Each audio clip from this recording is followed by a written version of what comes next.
Miongoni mwenu, kwa nini unajihusisha na haya? Haijalishi, huwezi muita mwaniaji ninayempendelea majina mabaya kisha utarajie niketi bila kufanya chochote. Lazima tukabiliane. Licha ya hayo, ni wao walioanza. Mmeona haya? Watu wanaitana kwa majina ya kila aina, jambo ambalo ni mbaya na linaweza kuwafanya watu wapigane na wasiokuwa na mitazamo sawa na wao. Bila shaka haya ndio najaribu kumweleza Tiba. Kutumia maneno ya chui kumuita mwenzako alina mtazamo tofauti yaweza kuzua vita. Tutakuwa nchi ya kupigana. Maafisa wa usalama wanaweza kuitambua akaunti yako, wakutafute na unaweza kukamatwa. Nafahamu, sitaki kuchangia mapigano na chuki katika taifa letu, na nimekoma kutuma na kusambaza jumbe kama hizi. Hivyo ndivyo inavyostahili kuwa, Tiba. Sisi ni wamoja na lazima tupendane sasa na hata baada ya uchaguzi. Kura yako, maisha yako.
Na moja kwa moja kutoka makao makuu ya utangazaji ya KBC, hujambo? Karibu kwenye Darubini ya Channel 1 mtazamaji, leo ikiwa tarehe mosi mwezi wa 8 mwaka 2022, ambapo mtazamaji tumekuandalia mengi yaliyojiri humo nchini na vile kule ughaibuni, ambapo mwenzetu Isaac Lemoka na kikosi kizima kimekita kambi kule kuhakikisha kunapata picha mbashara za michezo inayoendelea kule Birmingham.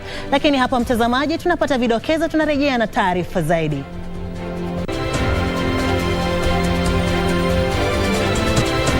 Serikali yaagiza kufungwa mara moja kwa shule zote kuanzia kesho. Tume ya IEBC yasema imejiandaa ipasavyo kwa uchaguzi mkuu wa Agosti 9, wanasiasa wakiendelea kuuza sera zao katika sehemu mbalimbali kote nchini. Na serikali yachukua hatua kuharakisha upatikanaji wa unga wa mahindi wa bei nafuu.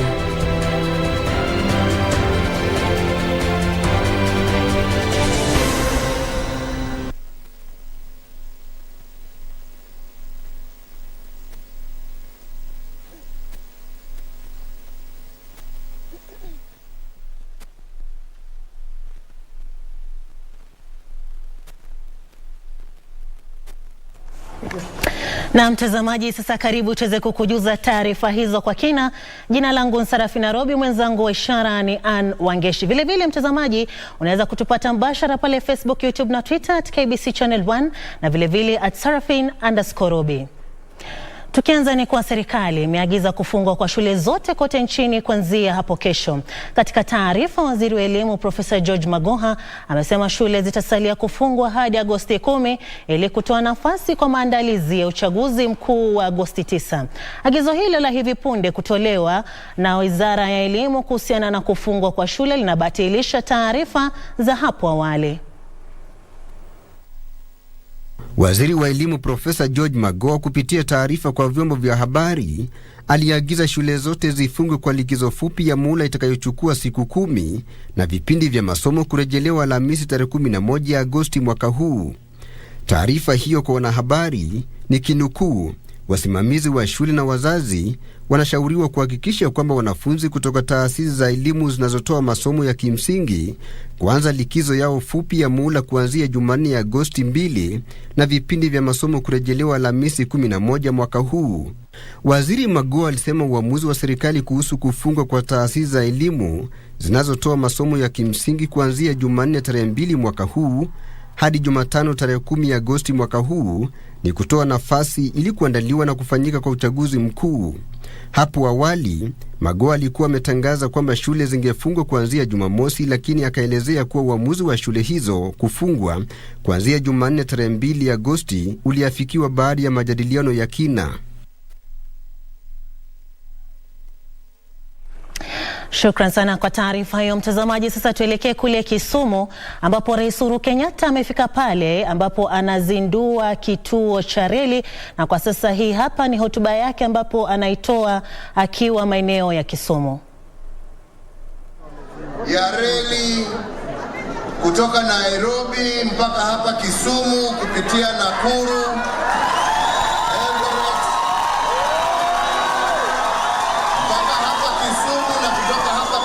kuelekea Busia.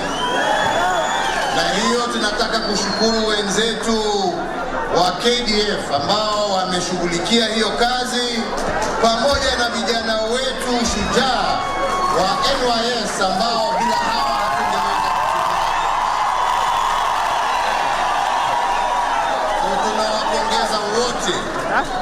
Tunawapongeza wote. Na hii reli sasa, mnajua kulikuwa wakati reli ilikuwa inatembea, wananchi ambao walikuwa wanafanya kazi upande ya Nakuru, upande ya Nairobi mpaka Mombasa, wengi zamani walikuwa wanatembea kwa reli, si ni kweli?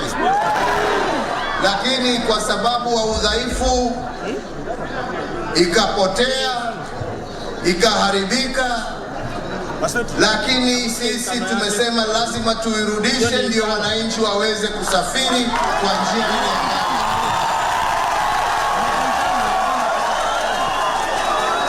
Na sasa kwa sababu ya reli hii, hata gharama ya kusafiri kati ya Mombasa na Kisumu itashuka, na hiyo itakuwa manufaa kwa wananchi wetu. Itatuwezesha pia kusafirisha mizigo kutoka Mombasa mpaka hapa Kisumu kwa bei ya chini, na hiyo itawezesha viwanda hapa Kisumu kukua, na hiyo ni ajira kwa vijana wetu.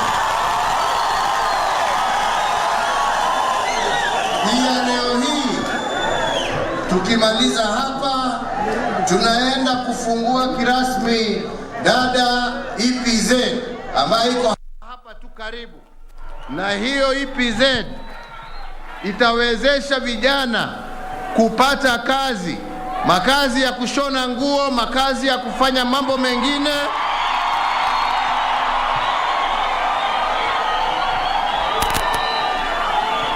Na kwa sababu ya reli, mtakuwa mnaweza kuuza hizo nguo hata sio tu kwa Wakenya wengine, lakini hata kwa nchi zingine huko nje.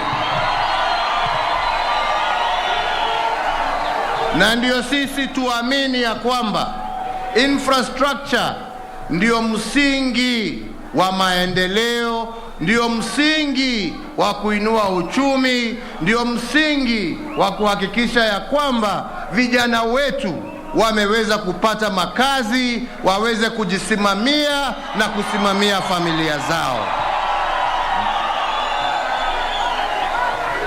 Si ni namna hiyo? Na ndipo tunasema tuko na furaha, kwa sababu hata kama nimekuja kuwaaga, na kuja kuwaaga nikiwaambia ya kwamba hii tumeweza kufanya pamoja nanyi, tumeweza kufanya kwa sababu ya ile amani ambayo tumekuwa naye katika taifa letu la Kenya.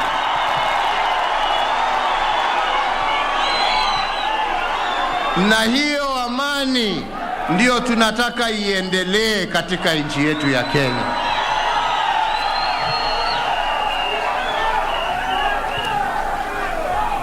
Kuna njia mbili mtu anaweza kutembea.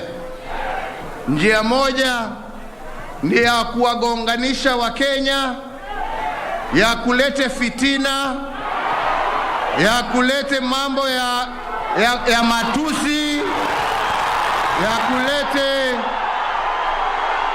ya kulete porojo, ya kulete chuki kati ya wananchi. Na hiyo njia mwelekeo wake na inalete wizi.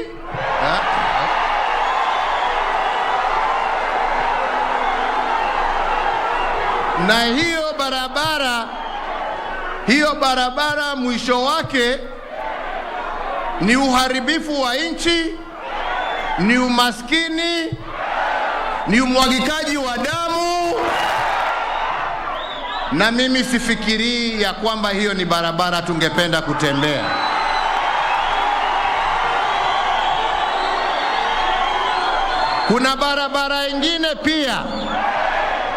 Kuna barabara ingine pia.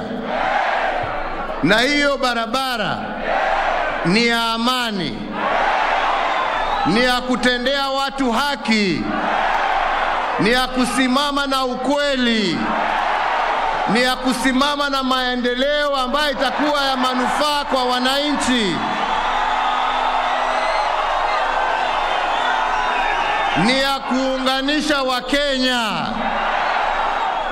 Na hiyo barabara inaleta amani, inaleta maendeleo, inaleta kazi, inaleta umoja wa nchi, inaleta heshima kwa nchi, na inaleta kazi kwa vijana. Tunaelewana? Sasa mimi sijui kama barabara yenu ni ile ya matusi na chuki, ama ni ile ya maendeleo,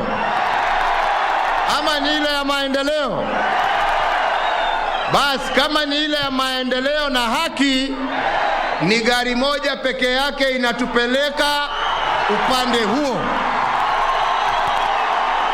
Tunaelewana? Na hiyo gari ina driver mzee mwingine rafiki yangu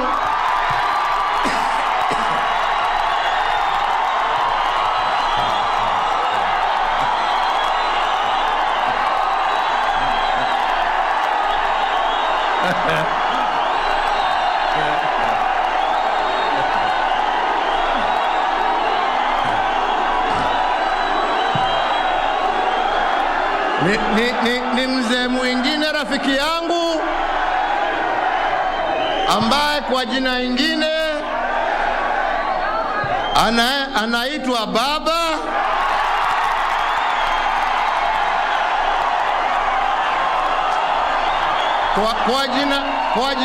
Kwa jina ingine sijui kama mnamjua, anaitwa Jacob.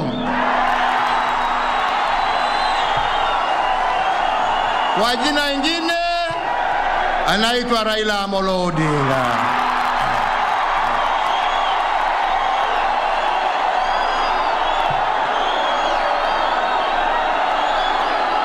Sijui kama huyo mzee mnamjua.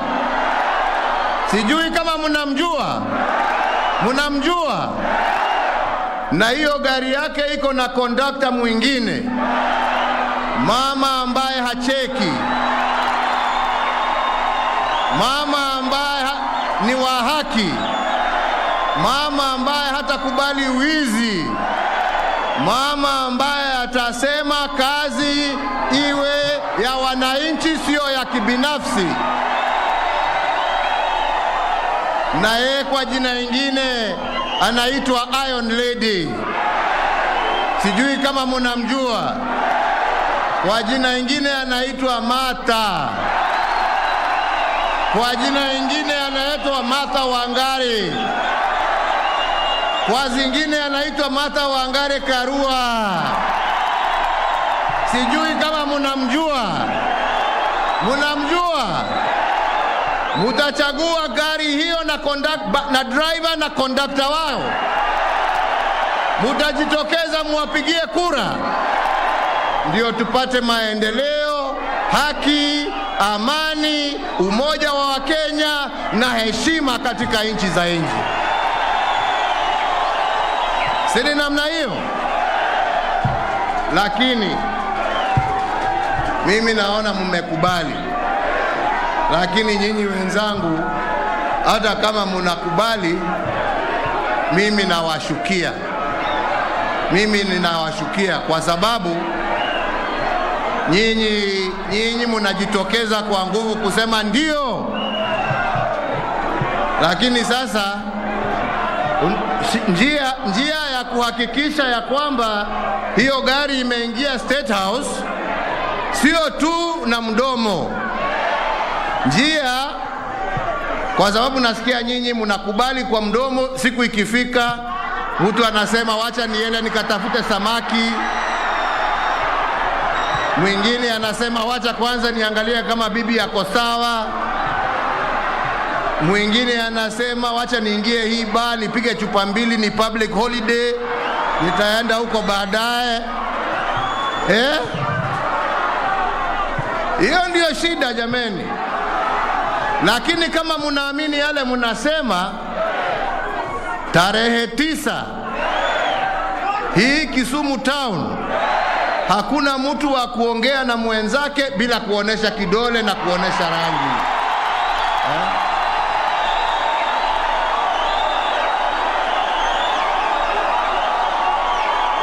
Sini namna hiyo.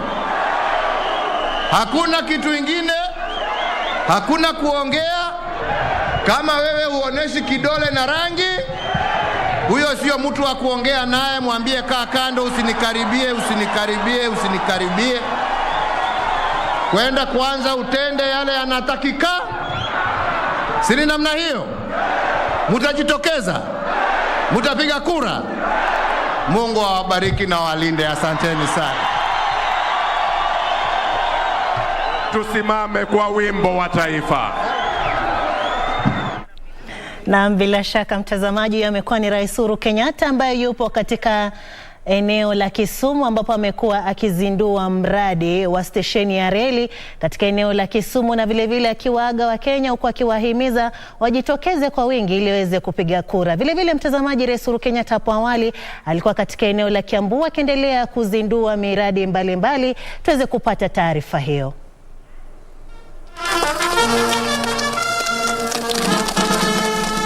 Rais Uhuru Kenyatta siku ya Jumatatu alizindua bwawa la Kariminu katika kaunti ya Kiambu. Ni wakati wa uzinduzi huu ambapo rais aliwakosoa wanasiasa kwa kuingilia baadhi ya miradi yake ya maendeleo.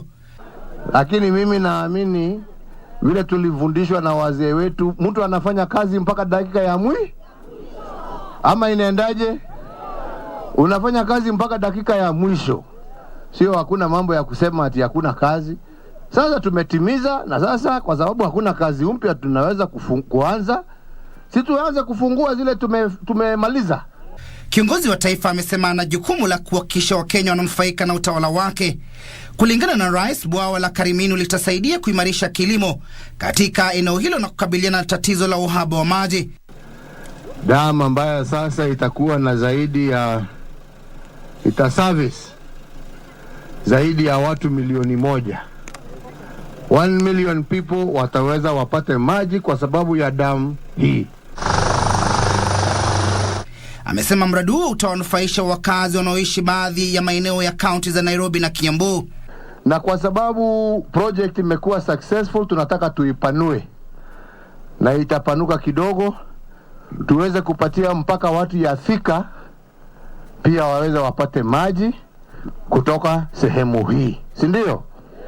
Na hiyo ni mambo ya kurahisisha maisha ya wananchi.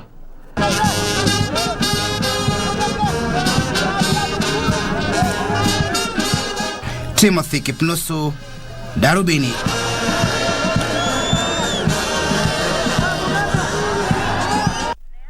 Na mswafi kabisa. Tukirejelea taarifa zingine ya mtazamaji, ni kuwa Tume Huru ya Uchaguzi na Mipaka IEBC imesema imejiandaa ipasavyo kwa uchaguzi mkuu wa Agosti 9 mwaka huu. Naibu mwenyekiti wa tume hiyo Juliana Cherera amesema shehena ya mwisho ya karatasi za kura za urais itawasili nchini Jumatano, huku akikariri kwamba tume hiyo haitachapisha karatasi za kura za ziada.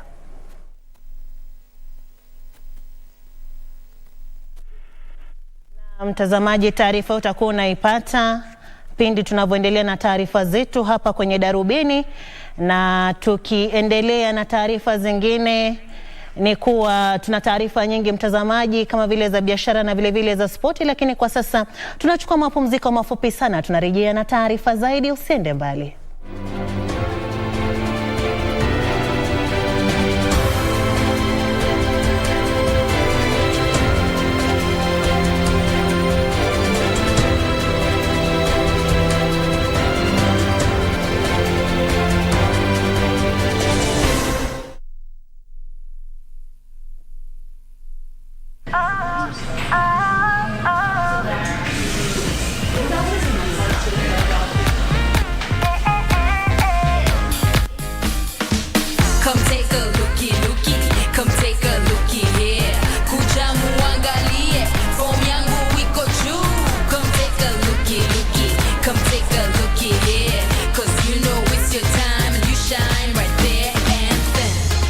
KBC Naturals, hair that lets you shine. Do you have a news story to share with KBC? Get in touch swiftly on email news@kbc.co.ke or call 0723 892 654 or 0734 780 124.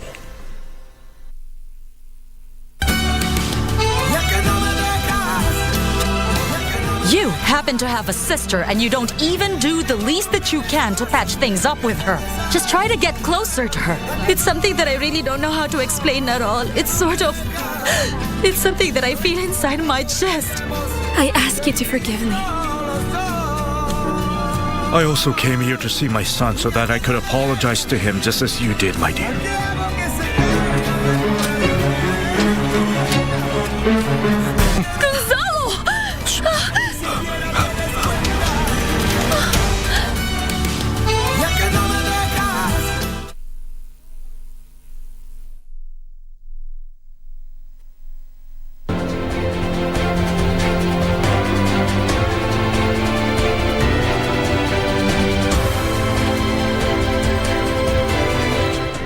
Na mtazamaji, unaendelea kutazama Darubini ya Channel 1. Kumbuka unaweza kutupata mbashara vile vile pale Facebook, YouTube na Twitter @KBC Channel 1 na @Sarafin_Robi. Tukirejelea taarifa ya hapo awali ni kuwa Tume Huru ya Uchaguzi na Mipaka IEBC imesema imejiandaa ipasavyo kwa uchaguzi mkuu wa Agosti 9 mwaka huu. Naibu mwenyekiti wa tume hiyo Juliana Cherera amesema sheheni ya mwisho ya karatasi za kura za urais itawasili nchini Jumatano, huku akikariri kwamba tume hiyo haitachapisha karatasi za kura za ziada. Salia siku 7 kabla ya uchaguzi mkuu wa Agosti 9, Tume Huru ya Uchaguzi na Mipaka nchini IEBC imewahakikishia Wakenya kwamba maandalizi yote yamekamilika kwa zoezi hilo muhimu la kikatiba. 7 days to the date of the polls, we affix the voters register outside the polling station, so this exercise will begin tomorrow, and by end of business tomorrow we'll have all the polling station with the voter register outside. Naibu mwenyekiti wa IEBC Juliana Cherera amesema usambazaji wa vifaa muhimu vya uchaguzi katika kaunti umeanza, huku shehena ya mwisho ya karatasi za kupiga kura za kiti cha urais ikitarajiwa kuwasili humu nchini Jumatano wiki hii. We are printing the ballot papers in the number that is equal to the voters in the register. We are not printing anything more or anything less. Cherera hata hivyo amepuzilia mbali kanda ya sauti iliyosambazwa kwenye mitandao ya kijamii ambapo inadaiwa kuwa ya mazungumzo baina ya mbunge wa Suna Mashariki Junet Mohamed na afisa wa tume ya IEBC. There is nothing that I can say which is factual about it. So we wait until if there is anything factual about it, then it will be said. Ili kuhakikisha usawa una sheheni, tume hiyo imebuni mfumo wa dijitali ambapo elimu kwa mpiga kura inatolewa kwa wasio na uwezo wa kusikia na vilevile mfumo wa kusoma kwa wasio na uwezo wa kuona. Tumefanya application yaitwa Assist All ambao tumetrain interpreters wote wa nchi ambao wa sign language ambao watakuwa kwenye hiyo application, na mtu yote ambao atahitaji huduma kama hiyo akiingia kwenye hiyo application atategua mwenyewe atakanani katika wale interpreters na ataweza kufanyiwa interpretation ya voter education materials. na kushinikiza uwazi, mwenyekiti wa tume hiyo Wafula Chebukati amesema atatangaza matokeo ya kura ya urais wakati wa mchana. Nancy Okware, Darubini.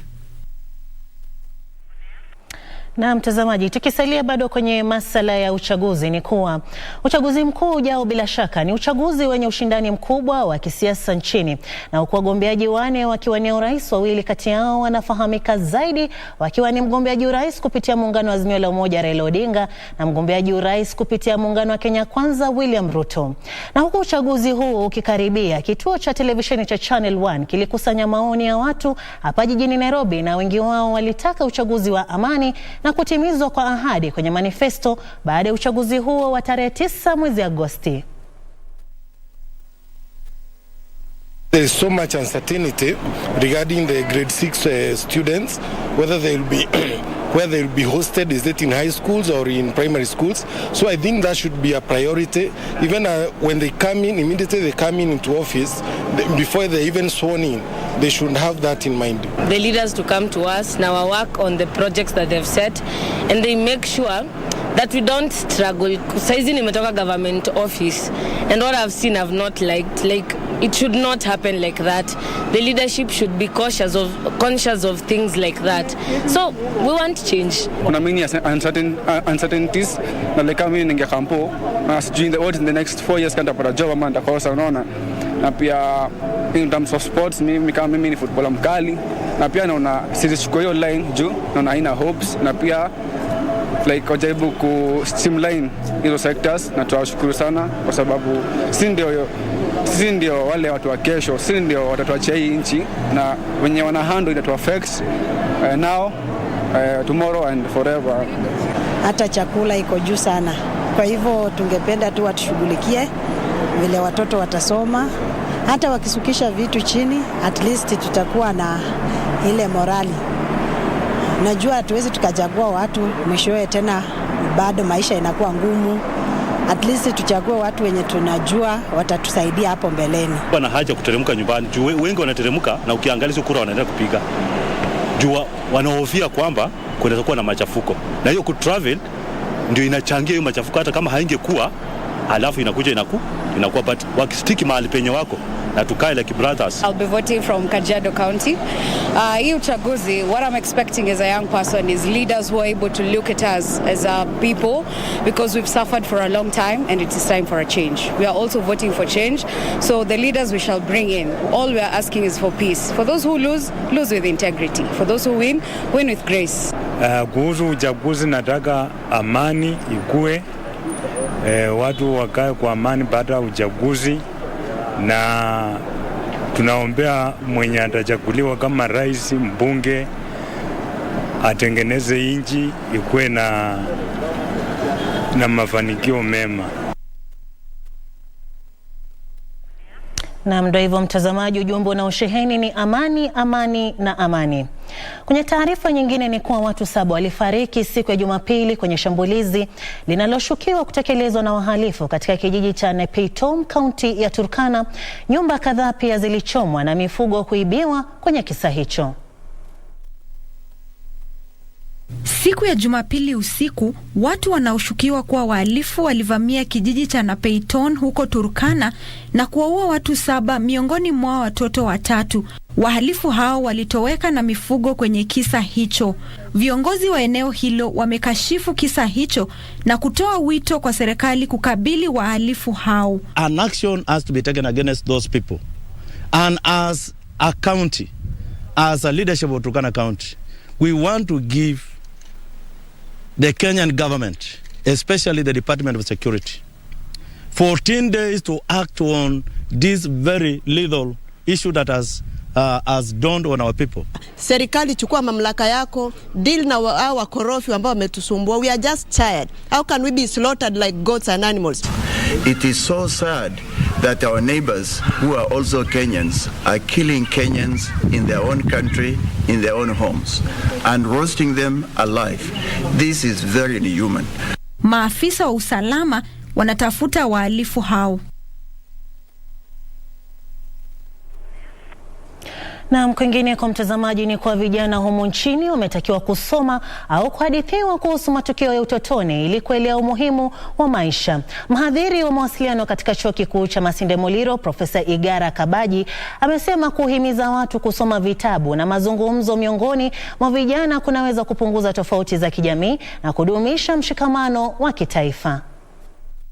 Na aliyekuwa mkuu wa kitengo cha habari cha Rais Lee Njiru kwa jina President's Pressman kimezua mdahalo miongoni mwa Wakenya katika siku kadhaa zilizopita sasa. Kitabu hicho ambacho kimezinduliwa rasmi kinaangazia kitengo cha habari cha Rais wakati wa utawala wa Rais mstaafu marehemu Daniel Arap Moi. Huku akiwahimiza vijana kumakinika na kusoma vitabu, Profesa Igara Kabaji amesema taifa lapaswa kuanza na watoto kusoma vitabu kujiburudisha ili kuhimiza mtindo wa kusoma vitabu miongoni mwa Wakenya.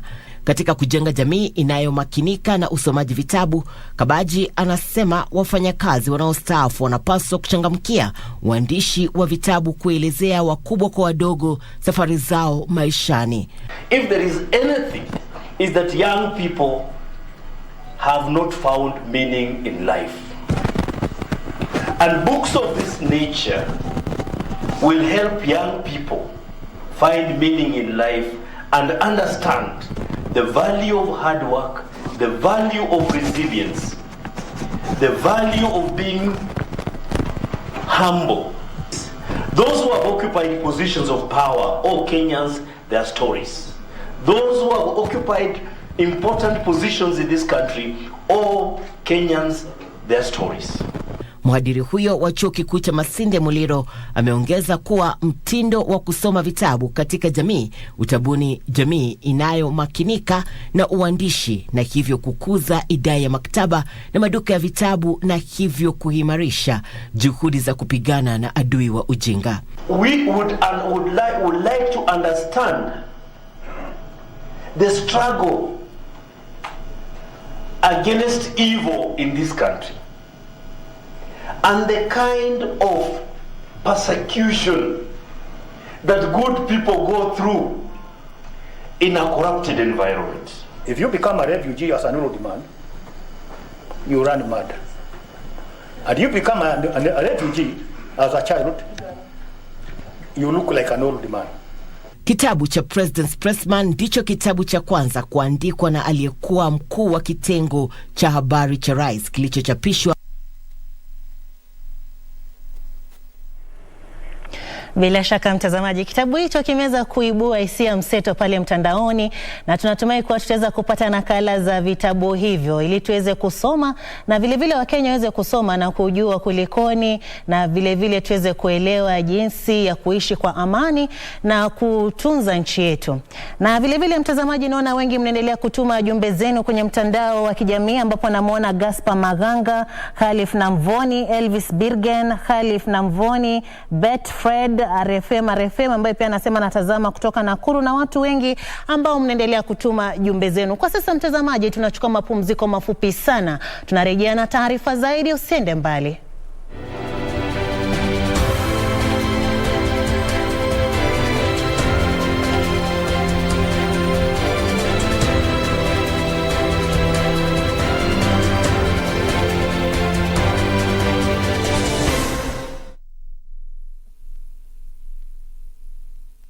The Communications Authority of Kenya, CA, regulates the broadcasting industry, promoting development of local content and ensuring responsible use of broadcasting platforms for national good, to give you and your family choice with a variety of content to enjoy.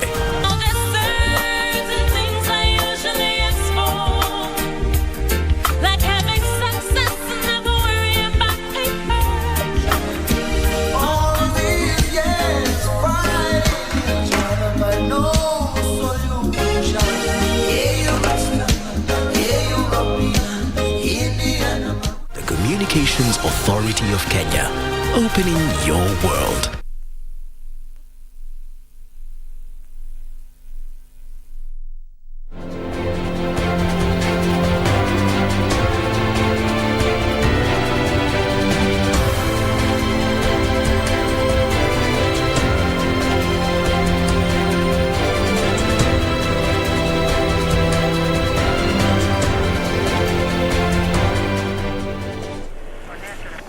Na mtazamaji, karibu tena, unaendelea kutazama Darubini ya Channel 1. Tukiendelea ni kwa jopo la kusikiza malalamishi ya vyama vya kisiasa limetupilia mbali kesi iliyowasilishwa na seneta maalum Beatrice Kwamboka dhidi ya uamuzi wa chama cha ODM wa kumnyima uteuzi wa bunge la Seneti. Jopo hilo limesema kwamba Kwamboka alikosa kuwasilisha ushahidi wa kutosha kuhusiana na madai ya upendeleo, ufisadi miongoni mwa mengine. Elekeza malalamishi yake kwa jopo hilo siku ya Jumamosi akitaka jina lake kujumuishwa kwenye orodha ya uteuzi katika chama cha ODM. Kwenye kesi hiyo, Kwamboka amesema alibaguliwa na kwamba wale walioorodheshwa hawafai kuwa kwenye orodha hiyo. Alisema wale waliofanikiwa kuorodheshwa walichaguliwa kwa misingi ya mapendeleo, ufisadi miongoni mwa mengine. Kwenye uamuzi wake, jopo hilo hata hivyo limesema Kwamboka ameshindwa kudhibitisha madai yake.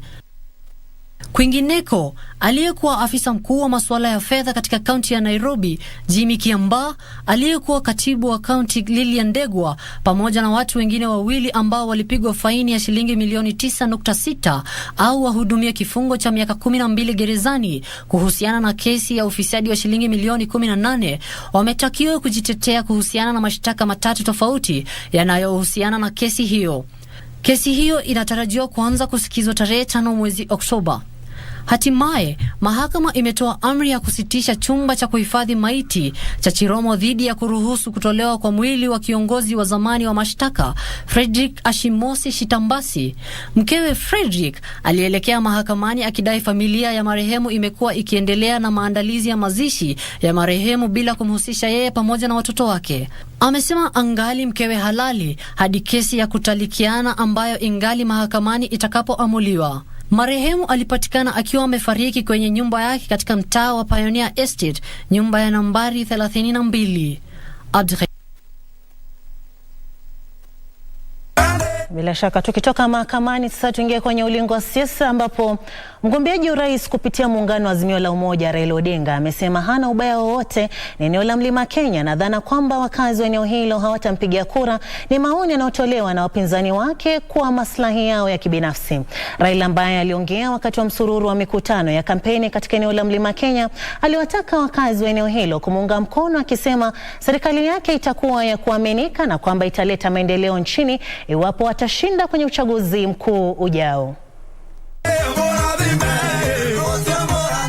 Siku 7 kabla ya uchaguzi mkuu wa tarehe 9 mwezi Agosti, muungano wa Azimio la Umoja One Kenya unaendeleza kampeni kutafuta uungwaji mkono kabla ya uchaguzi mkuu. Leo muungano huo umeendesha kampeni katika eneo la Mlima Kenya, ukianza katika kaunti ya Kirinyaga ambapo wamesisitiza kwamba muungano huo una suluhisho kwa matatizo yanayokabili taifa hili na kutoa wito kwa wakazi kuunga mkono wawaniaji wa mrengo huo. Hii uchaguzi kama ile ya 1963 na 202. Ile nyingine ilileta uhuru, hii ya pili ilizaa katiba mpya. Hii ya tatu ni sasa ya ukombozi ya uchumi ya Wakenya. Katika kampeni zao kwenye kaunti ya Kirinyaga, mrengo huo pia umezindua vuguvugu kwa jina Rauka Firimbi ambalo litakuwa na jukumu la kushuhudia uchaguzi mkuu wakati na baada yake. Wakenya wamesema punda amechoka. Punda mfanya nini? Amechoka na mzigo, sivyo? Waswahili walisema kikibebacho kikivuja na fuko mchukuzi, sio? Wakenya wanataka mzigo ipunguzwe. Kama sivyo? Kama sivyo? Hamjachoka, mjachoka. Mchoka, mjachoka. Wangapi mmechoka? Nione mkono hapa. Ndio sababu tunasema tarehe 9 wiki ijayo tunataka Wakenya wapunguze hiyo mzigo kwa kuchagua Azimio la Umoja. Baba na hiyo ndio sababu tumerudi hapa. Hii kura unajiokoa uchumi wa nchi na uchumi wako wewe mwenyewe. Unajiokoa upate huduma nzuri ya matibabu.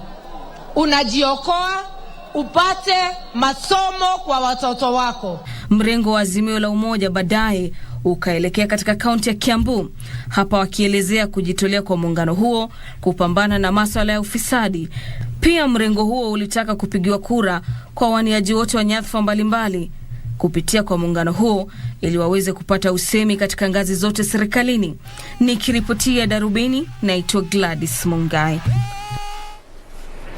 Na tukisalia bado kwenye siasa, mtazamaji, ni kuwa naibu rais William Ruto ametoa wito wa uchunguzi kufanywa kuhusiana na madai ya kutishwa kwa wapiga kura katika baadhi ya maeneo ya humo nchini. Ruto alisema hakuna anayepaswa kushurutishwa kumpigia kura mgombeaji fulani. Mgombea urais huyo wa chama cha UDA alidai maafisa wa utawala wanatumiwa kuwashawishi wapiga kura katika maeneo ya mashinani. Achola Simon anatusimulia zaidi.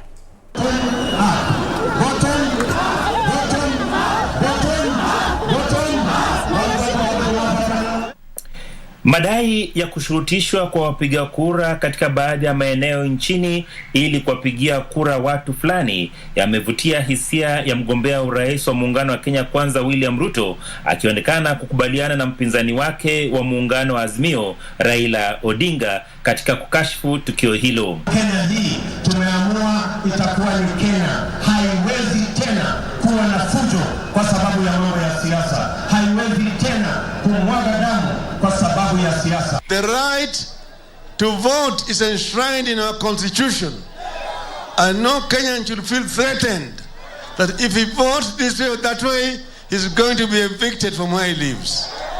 That will not happen. Ruto aliongeza kuwa kila Mkenya ana haki ya kuuza ajenda yake kote nchini. We will respect everybody's opinion and everybody is going to vote the way they want in this Rift Valley. Kenyans must remain peaceful. Na sisi kama kaunti ya Singisho tuwezi letewa nyokonyoko. Mimi ni gavana mpaka tarehe 9 saa 6. Wakenya wameamua ya kwamba wataishi pamoja. Hakuna siku moja tutapigana kwa sababu ya uchaguzi. Viongozi wa Kenya Kwanza walisema wanakubaliana na kauli ya rais kuwa atatoa hatamu za uongozi kwa atakayechaguliwa kuongoza taifa hili wakati wa uchaguzi ujao. Walikariri kuwa muungano huo una mipango mwafaka ya kuboresha uchumi wa taifa hili. Wakati unaenda kupiga kura tarehe 9 mwezi wa 8, usiende kupiga kura kiholela. Enda piga kura kwa mpango, makinika. Enda upige kura mahali ambapo kuna mpango ya wewe kuwa na ajira, mpango ya wewe kujisimamia na kusimamia familia yako. Achola Simon, Darubini, kaunti ya Uasin Gishu. Na shukran sana Achola kwa taslifu hiyo. Mtazamaji, kando na siasa, sasa tuangazie makala ambayo tunakuletea kila siku ya Jumatatu, ambapo hii leo mtazamaji ni kuwa chini ya uongozi wa Rais Uhuru Kenyatta, serikali imeratibu sera kuhusu mpango wa afya kwa wote katika kipindi cha mwaka 2020 mwaka 2030, ambayo inatoa mwelekeo wa kuafikia afya kwa wote. Chini ya mpango huo, serikali imeangazia zaidi mafunzo ya uajiri wa wahudumu zaidi wa afya katika hospitali za umma kote nchini. Kuwepo kwa wahudumu wa afya waliohitimu ndio msingi wa kufanikisha mpango wa afya kwa wote.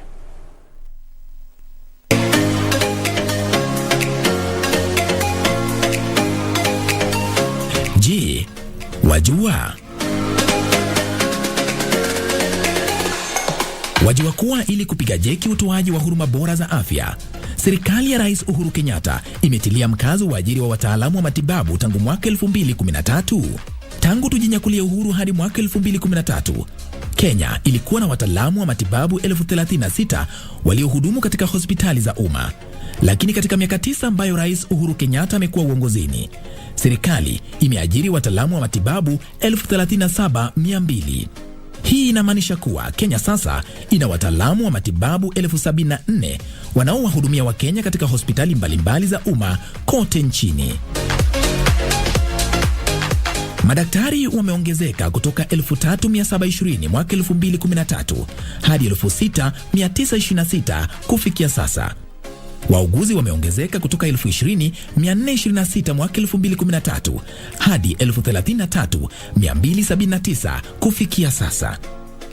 Maafisa wa kliniki wameongezeka kutoka 3,210 mwaka 2013 hadi 9,559 kufikia sasa. Maendeleo haya yote yanaambatana na ahadi ya Rais Kenyatta yasiyo tu kuunda nafasi zaidi za kazi kwa wataalamu wa matibabu, bali pia kuhakikisha Wakenya wanahudumiwa vilivyo katika vituo vya afya vya umma. Sasa wajua.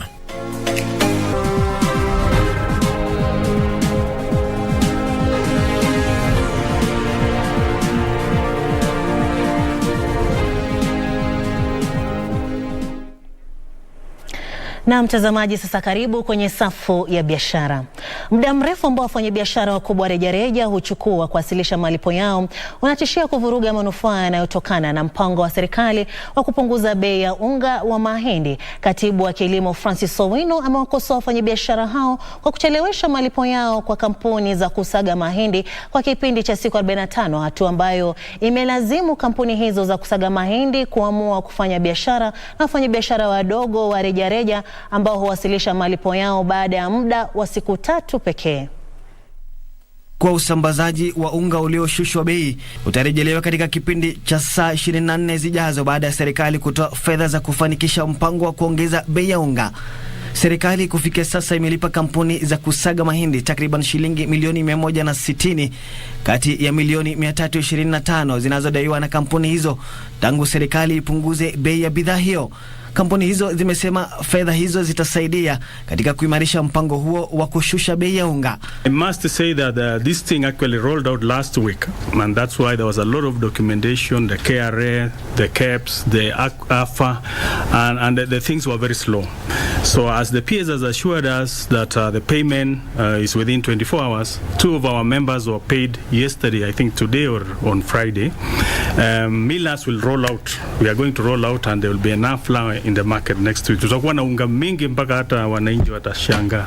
Serikali imesema upungufu wa bei ya unga unaopunguzwa bei unatokana na kipindi cha siku 45 ambacho kampuni za usagaji pokea malipo baada ya kusambaza bidhaa hiyo, ikitoa wito kwa wafanyabiashara wa rejareja kuwasilisha malipo siku 5 baada ya kupokea unga huo. So our millers are not able to supply the supermarkets because of the 45 days contractual arrangement. Our plea and our appeal as government is for the two parties to reflect and consider that contractual agreement to align or conform with the commitments of government, or even to bring it lower from 45 days, say to 3 days or 5 days, because we are doing ours in 24 hours. Kampuni hizo zimeanza kununua mahindi kwa bei ya kati ya shilingi 5,800 na 6,000 na gunia la uzani wa kilo 90. Also having harvests on parts of this country in the months of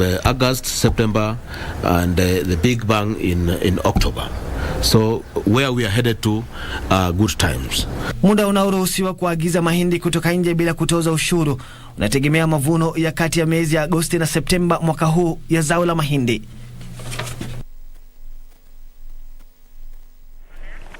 Kwingineko mtazamaji, ni kuwa kiwango cha hasara katika biashara ya kampuni za bima kilipungua kwa shilingi milioni 510 wakati wa kipindi cha miezi mitatu ya mwaka huu, ikilinganishwa na kiwango cha hasara cha shilingi bilioni 1.74 kilichoripotiwa wakati wa kipindi cha miezi mitatu mwaka 2021. Takwimu za hivi punde kutoka kwa halmashauri ya udhibiti wa sekta ya bima zinaonyesha kwamba bima za magari ya kibinafsi, yale ya kibiashara pamoja na bima za matibabu ziliripoti hasara ya takriban shilingi bilioni 1.67 katika kipindi hicho. Takwimu za hivi punde kutoka halmashauri ya udhibiti wa sekta ya bima zinaonyesha kwamba kampuni za bima za magari ya kibinafsi, yale ya kibiashara na bima ya matibabu zilipata hasara kubwa ya kiwango cha shilingi bilioni 1.04 na shilingi milioni 628.58 mtawalia. Hii ilionyesha kiwango cha hasara katika kampuni za bima kikishuka kwa shilingi milioni 510 wakati wa kipindi cha miezi mitatu ya mwaka huu, ambacho ni mara 3 chini ya hasara ya shilingi milioni 1.74 iliyoripotiwa katika kipindi sawa na hicho mwaka uliopita. Hata hivyo, hasara hiyo ilisawazishwa na bima ya kibinafsi ya ajali iliyorekodi faida ya shilingi milioni 712.27.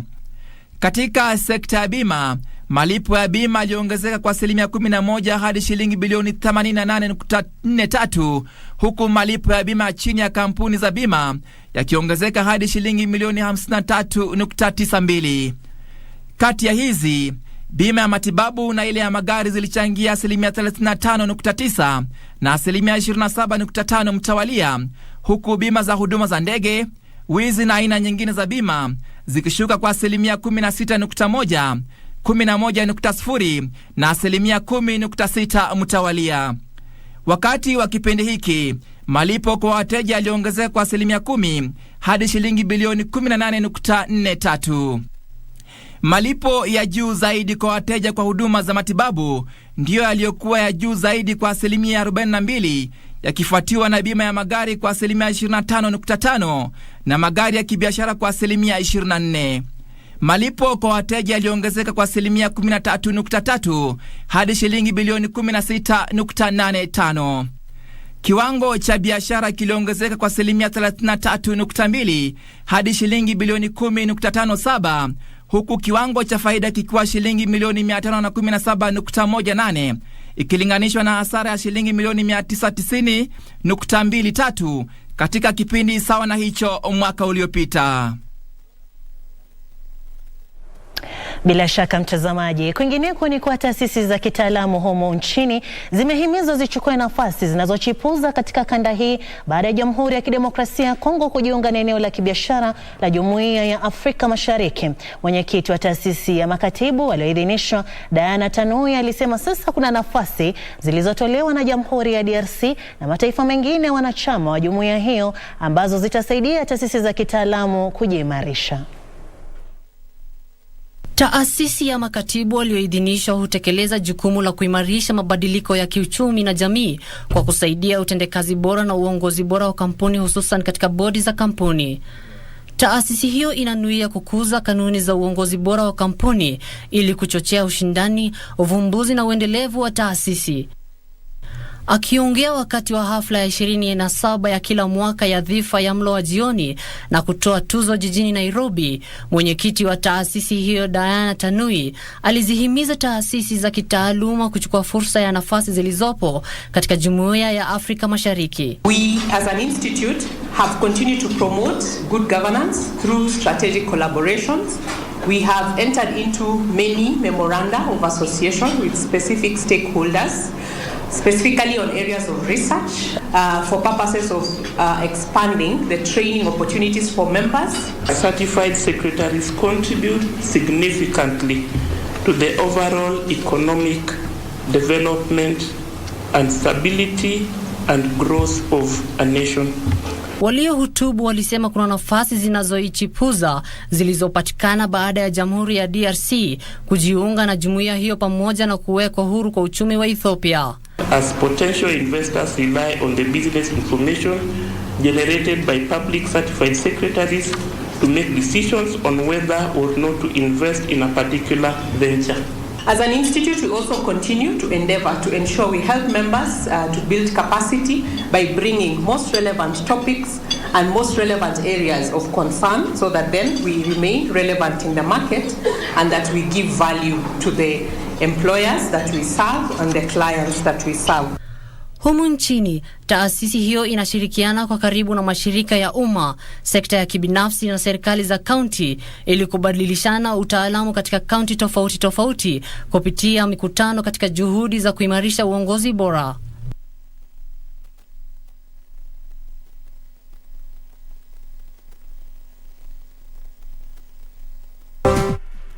Bila shaka mtazamaji, kufikia hapo ndipo tunakamilisha taarifa zetu za biashara, lakini vile vile mtazamaji, na mwana mwenzangu Timothy Kipnusu tayari ashajajaa studioni. Timothy, tueleze, manake kufikia sasa tumekuwa tukiwaonyesha wa Kenya picha mbashara kutoka kule Birmingham. Kunani? Dokeza, hii ndio stesheni ya kipekee ambayo wewe mpenzi wa spoti na kama alivyodokeza mwenzangu unapata fursa ya kutizama mashindano ya Jumuiya ya Madola kule Birmingham, Uingereza.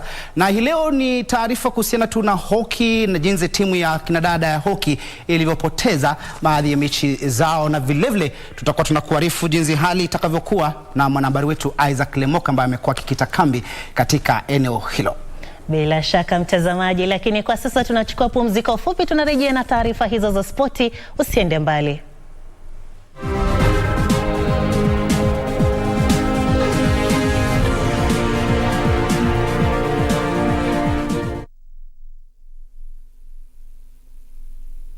The 2022 Commonwealth Games will be hosted in Birmingham, United Kingdom from the 28th of July through the 8th of August 2022. Team Kenya is set to make its 17th appearance at the Games. Kenya will contest for medals in several disciplines, among them athletics, boxing, hockey, rugby, weightlifting, wheelchair basketball and para-sports, among others. Watch the Games live on KBC Channel 1. KBC Channel 1, your true sports partner.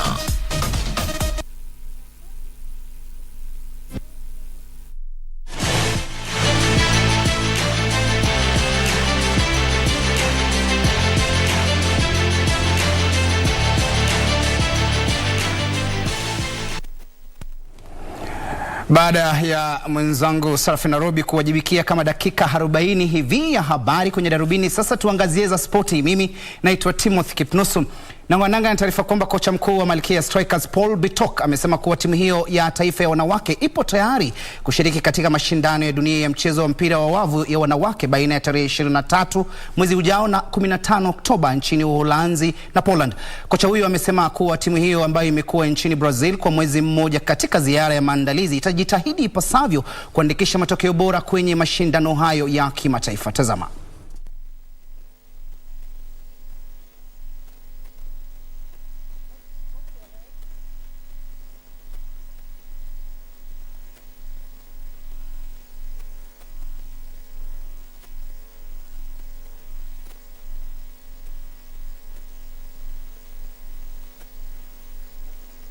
I believe that there is room for improvement because since we came, we can see the different changes every time.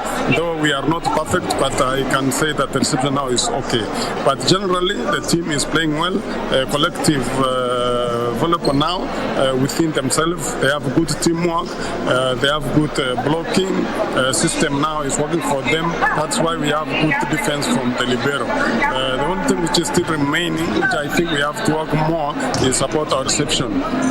Though we are serving in a certain position, but it's not going as strong as creating chance for us to have bad balls from the opponent. So in the next 2 weeks, I believe that we are going to make. Kwingineko ni kwamba timu ya Makueni Bees ya mpira wa mikono ilishinda Tuka kwa mabao 33-30 kwenye mechi ya ligi ya mchezo huo iliyochezwa kwenye uwanja wa taifa wa Nyayo hapa jijini Nairobi. Licha ya kukosa nafasi za wazi kwenye dakika za mwanzo, Makueni Bees ilionekana kumiliki mchezo huo na pia ilitawala kipindi cha pili cha mechi hiyo. Katika mechi nyingine, Inspired ilishindwa kwa mabao 41-19 na NCPB. Kwa upande wa wanawake, NCPB pia ilijipatia ushindi wa mabao 57-4 dhidi ya New Hope, ilhali Black Mamba ikaishinda Makueni Bees mabao 39-24.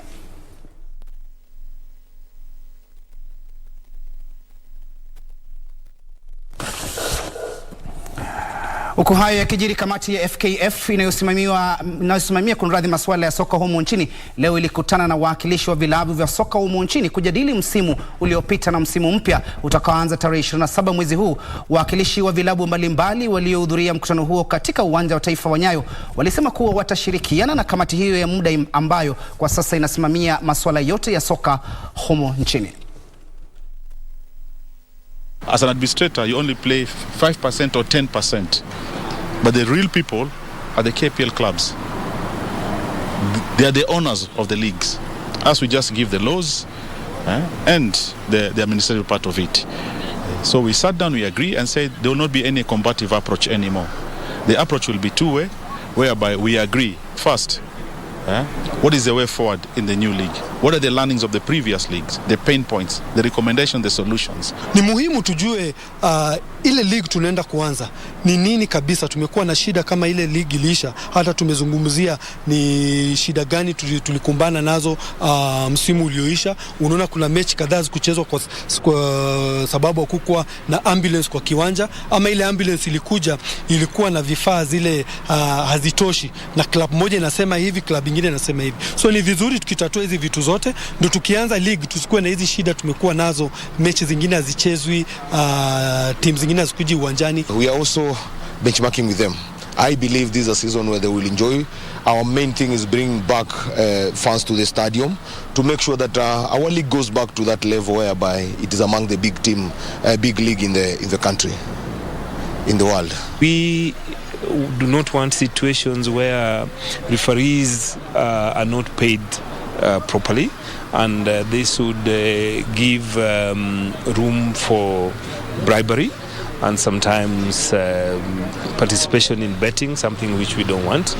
But going forward, we have also agreed that we are going to cap the number of referees for each tier of the league. Premier League is going to have a certain number of referees who would be sufficient to officiate the games for the season. And this is a criteria that we have developed based on the performance of these referees over the season. Very serious issues were discussed. The fixture is obviously very serious. Player transfer is the window is open, and the player transfer issue was quite heavily discussed, because we need to understand which system are we using to transfer our players currently, and do we need a new system or do we keep the old system? But I think this new way of communicating, of talking to one another is obviously great. We will prepare for the new season, but I think the big question still looms. We're still playing outside the ambit of FIFA, and whilst everything suggested today is conforming to the rules and regulations of club licensing and so on, we still need a quick solution to get back. Tuvuke milima na mabonde, mtazamaji. Uingereza iliandikisha historia baada ya kunyakua taji yake ya kwanza ya mashindano makuu ya wanawake wakati ilipowapiku mabingwa mara 8 Ujerumani kwenye fainali ya kombe la bara Ulaya uwanjani Wembley. Timu hiyo ilifunga Ujerumani mabao 2-1, shukran kwa mabao yaliyofungwa na wachezaji wa ziada Ayla Tony na Chloe Kelly. Reza bao la pili na la ushindi. Shangwe na vigelegele zilishuhudiwa kwenye uwanja huo, huku wachezaji wakisherekea ushindi wao kwa mhemko kwa wengine kote duniani.